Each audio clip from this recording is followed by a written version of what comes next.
उत्तराखंड के पर्वतीय क्षेत्र में बसा हुआ एक सुंदर गांव था दिव्यलोक, जहां घाटियां, मंदिरों की घाटियां और नदी की कलकल ध्वनि मिलकर एक अलग ही आत्मीयता और प्राकृतिक सुंदरता को जन्म देती थी। इसी गांव में रहती थी रूपांशी, जिसकी सुंदरता और संस्कारी व्यवहार ने उसे पूरे गांव में विशेष बना दिया था। वह नृत्य में निपुण थी, लेकिन उसका नृत्य केवल मनोरंजन नहीं बल्कि भक्ति का माध्यम था। वह हर शुक्रवार को लक्ष्मी माता के व्रत रखती और शाम को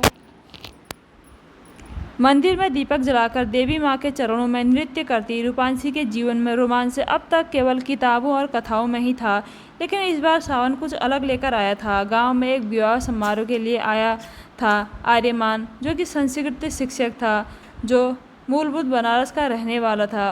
उसकी वाणी में शुद्धता, चेहरे पर तेज और आंखों में गहराई थी। पहली बार जब उसने रूपांशी को मंदिर में दीपक और आरती के समय लाल बनारसी साड़ी में देखा तो उसकी सांसें कुछ पल के लिए रुक सी गई।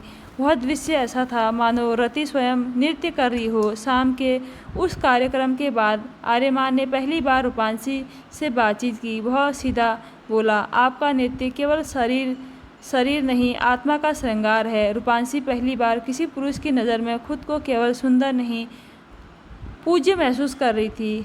अगले कुछ दिनों में वे दोनों साथ मंदिर जाते, गांव के बच्चों को संस्कृत के श्लोक सिखाते और साथ बैठकर कथा और पुराणों की चर्चा करते। उन दोनों के बीच आकर्षण था, लेकिन यह आकर्षण देर तक सीमित नहीं था। यह संस्कारों से बधा हुआ और भावनाओं से गुथा हुआ और संस्कृतियों में पला बड़ा प्रेम था। एक दिन जब वे नदी किनारे बैठे थे, हवा में चंपा के फूलों की खुशबू थी और शाम का सूर्य धीरे धीरे उतर रहा था। तब आर्यमान ने रूपांशी से कहा, रूपांशी, क्या तुम मेरी जीवन संगनी बनोगी?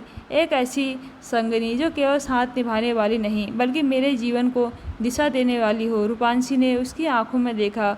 वहाँ कोई वासना नहीं थी, वहाँ था समर्पण। उसने धीरे से कहा, हाँ, लेकिन एक शर्त है, हमारे रिश्ते की शुरुआत देव पूजन से होगी, न कि देह स्पर्श से। अगले ही दिन उन्होंने मंदिर में बैठकर एक शांत व्रत रखा और भगवान शिव के सामने संकल्प लिया कि जब तक वे दोनों एक दूसरे को पूरी तरह समझ नहीं लेते, वो विवाह नहीं करेंगे। इस दौरान उनके बीच सौम्य आकर्षण और गहन लगाव बढ़ता गया। रूपांशी का श्रृंगार अब आर्यमान के लिए होता, लेकिन उसकी सादगी और मर्यादा हर श्रृंगार को शुद्धता में बदल देती। उसके बीच कई बार ऐसे क्षण आए जब नज़दीकियाँ बढ़ी, लेकिन हर बार वे दोनों खुद को नियंत्रण में रखते, क्योंकि उनका रिश्ता सिर्फ भावुक नहीं, आत्मीयतिक भी था।